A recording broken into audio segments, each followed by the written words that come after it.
Have you ever felt that knot in your stomach? That corrosive mix of hope and despair because the person you love isn't completely free. I know you're there. I know your brain is currently in a constant state of alert, monitoring every message, every silence, every excuse. You're in a painful situation. You like him. You feel a brutal connection.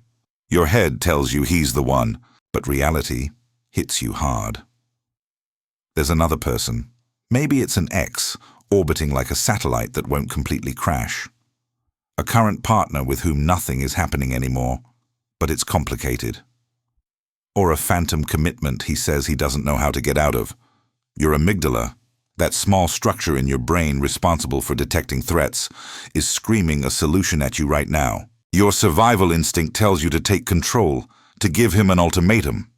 You tell yourself, I'll tell him either her or me. Do you think that pressure is the key? I'll tell you with the bluntness of neurobiology. Mistake. A fatal mistake. If you give him an ultimatum today in the state his brain is currently in, he will always choose her. And not because he loves her more than you, but because the human mind under direct pressure activates a defense mechanism known as psychological reactance. If you become a threat to his autonomy, his brain labels you as stress and flees to the familiar, even if the familiar is unhappy.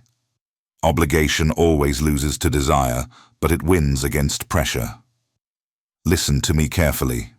For him to choose you, you don't have to force him to decide. That's a power game. You will lose.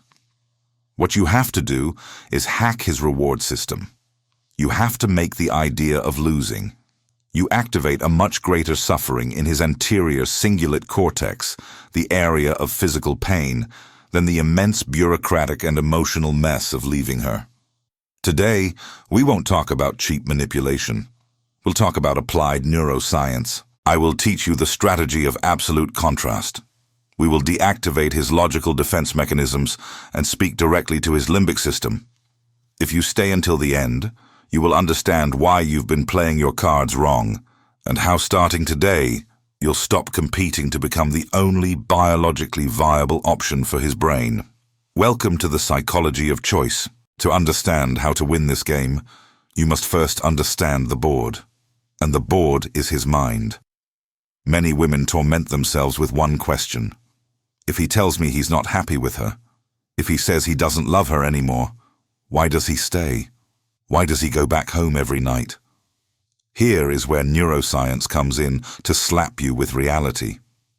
But one you need, he is not with her out of passion. If dopamine, that hormone of desire and novelty, still spiked with her, you and I wouldn't be having this conversation. He wouldn't be looking outside for what he already has inside. So, what holds him back? 3 things: comfort, guilt, and fear. In behavioral psychology, this is called status quo bias. The human brain is a natural energy saver. It hates change, and change consumes glucose. Change creates uncertainty. Change activates alarm. Think about it. Leaving a stable relationship, exit costs are extremely high. It's not just about no longer seeing her. The exit costs include the emotional drama, judgment from family, dividing possessions, explaining to friends, maybe children. Changing routine is a mountain of stress, a massive cortisol injection his brain wants to avoid at all costs. He is in a balance. On one side is the boredom or unhappiness of his current relationship. On the other is the gigantic pain of breaking that structure. And here's where you make the mistake. For him to pay that astronomical price and choose to be with you, you must represent a massive gain. You have to be the promise of such a radiant future that it overshadows the pain of separation. But what do you do when you feel insecure? You complain to him, make him jealous, cry in front of him, ask him for deadlines. By doing this, you become a source of stress. You become new drama, and I will give you a golden rule of human behavior. Between familiar drama, her, their routine fights, their bills, and new drama, you, your demands, your insecurity. The brain always chooses the familiar. The familiar is predictable. The new is frightening. If you become another obligation, another source of guilt, you lose your competitive advantage. You stop being the solution and become part of the problem. For him to break his chains, you cannot be the hammer that strikes. You must be the air he lacks. You must become something his brain can't find anywhere else. A biological oasis. But how do you do that without losing your dignity? How do you become the fantasy without ceasing to be real? Never under any circumstances speak badly about the other person. That's mistake number one, made by 99% of people in your situation, driven by insecurity. Your instinctive brain wants to compete, wants to verbally destroy her to elevate yourself. Do you feel the overwhelming urge to say she's crazy? She doesn't understand you like I do. She's bitter. Be careful.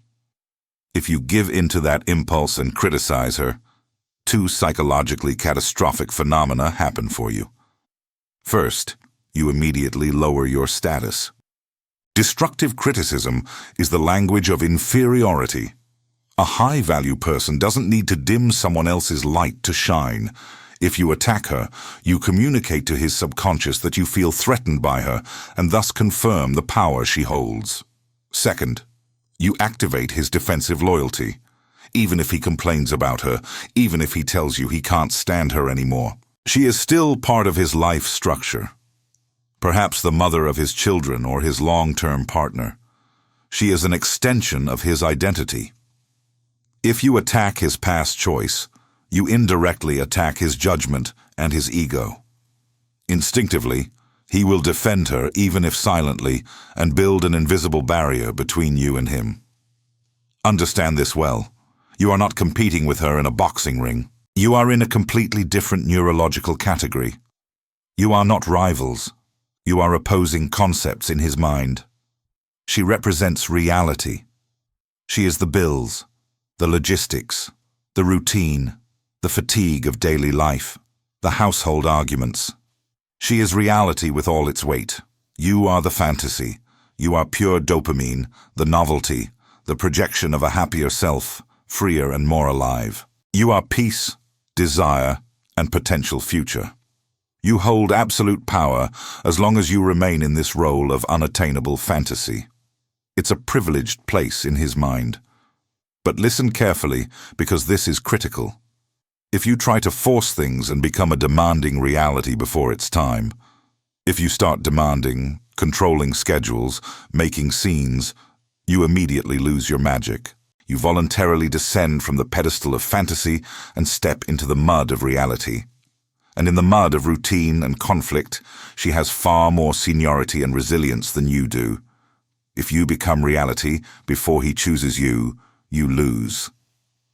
Now, we enter the operating room of emotions. What I will explain to you is not a series of manipulation tricks. It's a strategy based on the neurobiology of attachment and operant conditioning. If you want to change the dynamic, you have to stop acting from intuition, which is currently hijacked by your fear of losing him, and start acting from strategy. You need to retrain his brain on how it treats you and how it values you. To achieve this, we'll use a psychological maneuver in 3 phases, which we'll call the value triad. Step 1. The refuge of peace. The neurochemical contrast. This first step is purely biological. You must understand that in his main relationship, or in his state of indecision, his brain is likely flooded with cortisol. Cortisol is the hormone of stress, alertness, and defense. If his home or official relationship is a battlefield full of demands, twisted mouths, punishing silences, or endless arguments, then his amygdala has associated the presence of that other person with a threat. His sympathetic nervous system is activated fight or flight. Your mission in this phase is to become the absolute antidote. You must be his primary source of dopamine and oxytocin. And this is called positive anchoring. When he interacts with you via text, call, or in person, the experience must be radically opposite to his everyday reality. No complaints, no questions about what he'll do with her, no angry faces. You must be a refuge of peace, laughter, emotional validation, stimulating conversations, good energy, and if there's intimacy, a physical connection that disarms him. Be very careful here because many confuse this with being submissive or always available. It's not that. It's about ensuring that during the time you spend together, the quality of interaction is so high that his brain begins to develop a biological dependence on you. We want his subconscious to make a simple association. Her, the other one, equals stress divided by cortisol. You equal pleasure divided by dopamine. This works through contrast. If you also blame him, if you also bring drama because he didn't reply for 3 hours, you become a copy of what he already has and despises. And between two sources of stress, he'll stay with the one he already knows, out of pure cognitive inertia. To win, you must be the oasis. You must make him feel a physical crash, a withdrawal syndrome from your peace every time he leaves you to return to his reality. Step 2. Withdrawal of benefits. Tactical scarcity. This is where most people fail miserably. Once you've established that you're the dopamine source, you must teach him that this dopamine isn't free or unlimited. In behavioral economics, we know that people value what is scarce and what takes effort to obtain. If you give him the full girlfriend package, unconditional emotional support, sex, loyalty, time, advice, life guidance, without having the title or the commitment, what incentive does he have to buy the cow? You're already giving him the milk. You must implement a strategic withdrawal of benefits. Yes, you give him peace of mind, but you do not give him total access to your inner world or your time. This translates into very specific actions. Don't act like his free therapist. If he calls you to spend 2 hours complaining about his wife or girlfriend, how crazy she is or how badly she treats him, you must cut that off immediately. Why? Because if you listen and comfort him, you're helping him cope with his stress about her. You make life with her more bearable thanks to your support. You become his emotional crutch, and as long as he has a crutch, he doesn't need to learn how to walk or make decisions. If he starts complaining about the other woman, you say, with a soft but firm tone, "Look, I understand it's difficult, but that energy is very heavy. And honestly, when we're together, I prefer to enjoy us. I don't want you bringing third parties into our space. Let's talk when you're in a more positive mode." Then you change the subject or end the conversation. Do you see what you're doing there? You're conditioning him. You're teaching him that he must leave his darkness at the door to access your light. You're teaching him that you're not the dumping ground for his marital frustrations. Also, don't be available around the clock. Don't cancel plans with friends for him. Don't respond immediately. You must create the feeling that you are a moving prize, not a piece of furniture waiting in the living room. Scarcity increases perceived value. If he feels he has you securely in his pocket while juggling 2 relationships, he will never make a move. He must feel that while you are wonderful, you are hard to hold on to. Step 3. The gentle exit, the catalyst of loss. We're getting to the critical point. You can stay at steps 1 and 2 for a while, but you cannot live there forever, or you will become the perfect mistress and stay stuck for years. You need a catalyst that forces his brain to make a decision. But, and this is vital, it cannot be an ultimatum made in anger. The classic ultimatum, either you leave her now or I'm gone. I've had enough. You're a liar. Activates psychological reactance. He will feel attacked, pressured, and his ego will defend itself.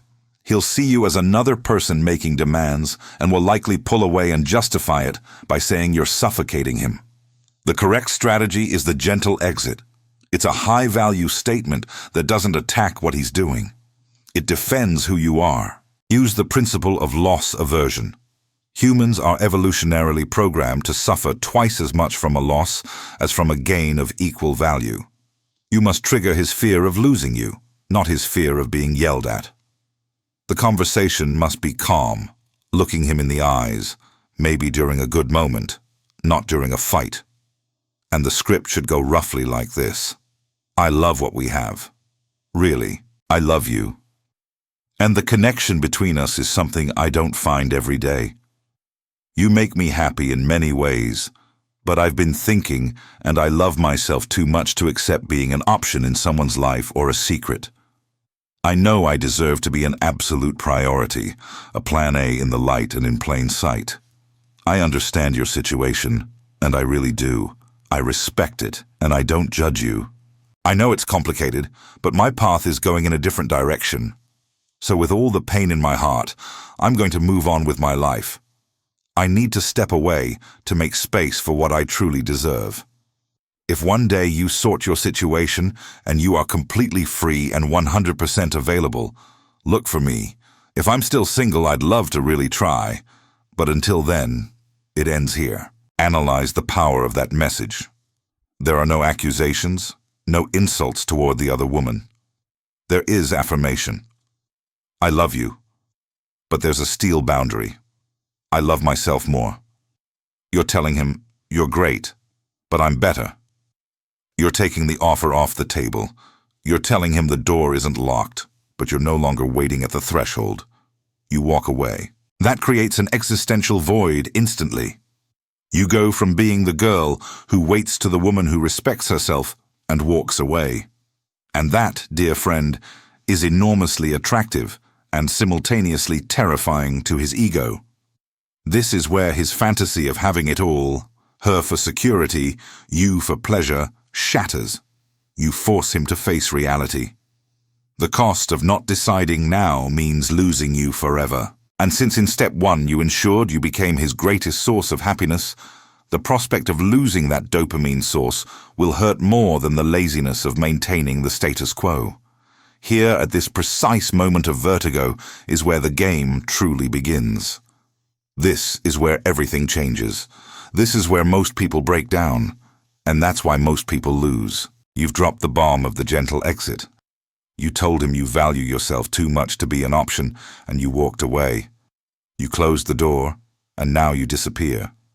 But when I say disappear, I don't just mean stop seeing him.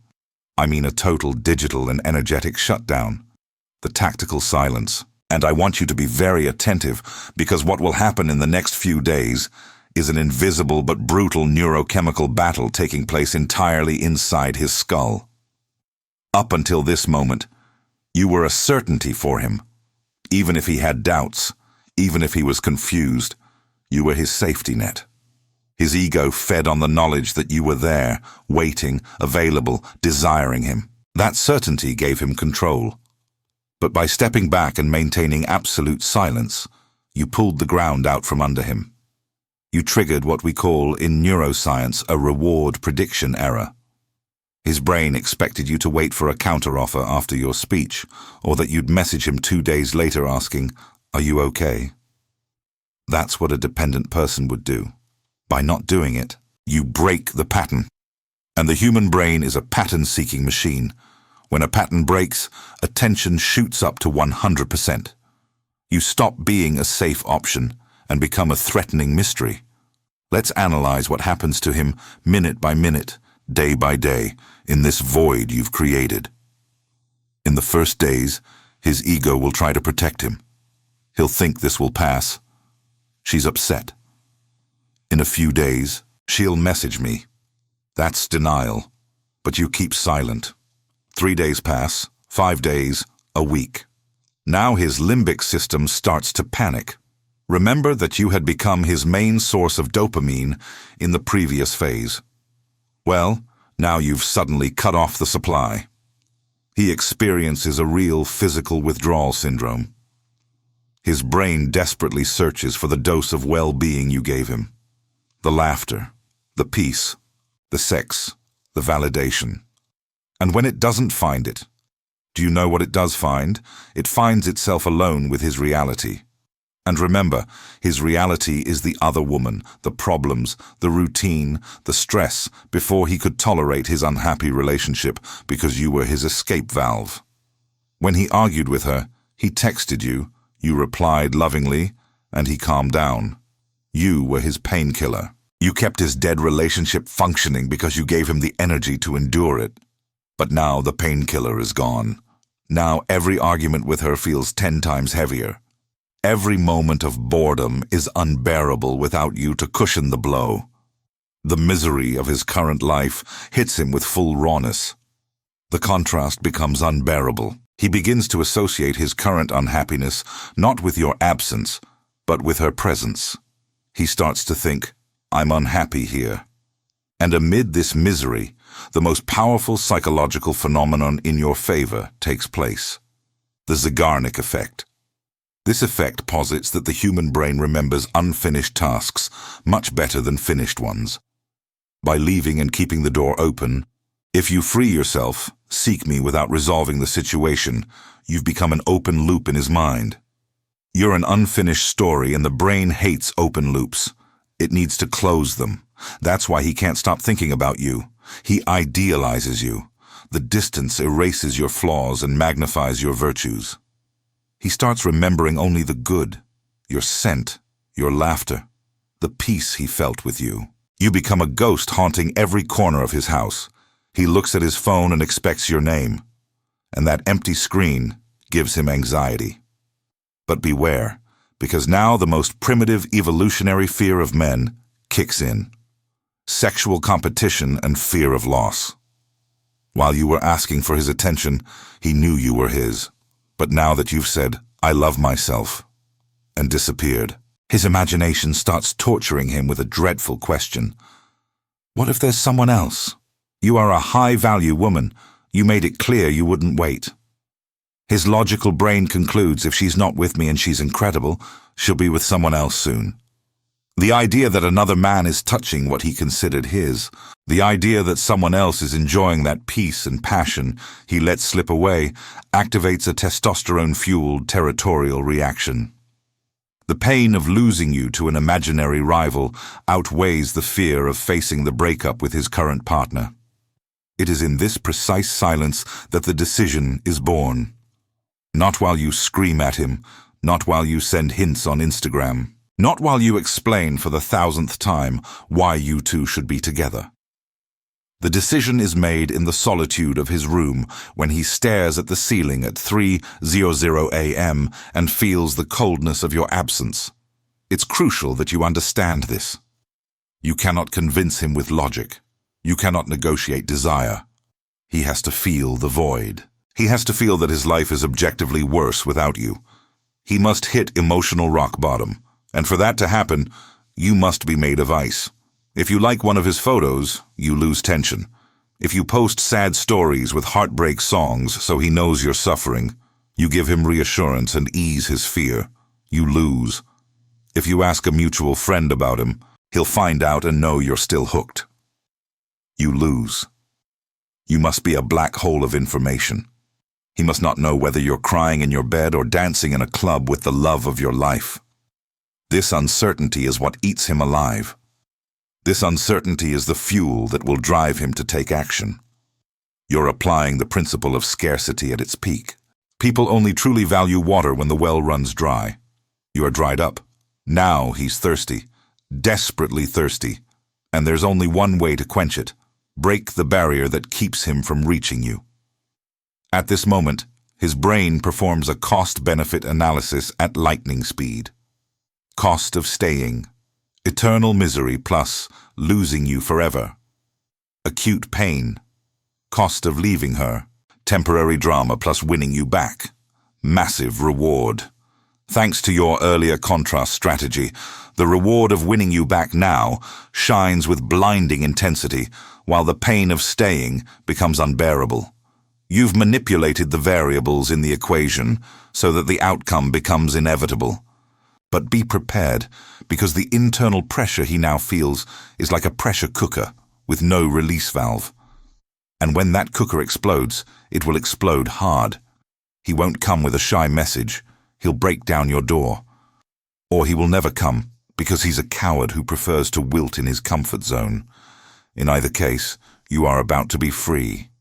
But to reach this resolution, you must endure the silence. You must endure the fear of not knowing. You must trust that your absence screams far louder than your words ever could. There's no turning back here. You've rolled the dice, and now all that remains is to wait and see where they land. We've reached the finale. The storm is over. The silence has done its erosive work on his resistance, and now we face the resolution of the conflict. And I want you to burn this into your prefrontal cortex. No matter what happens, you've already won.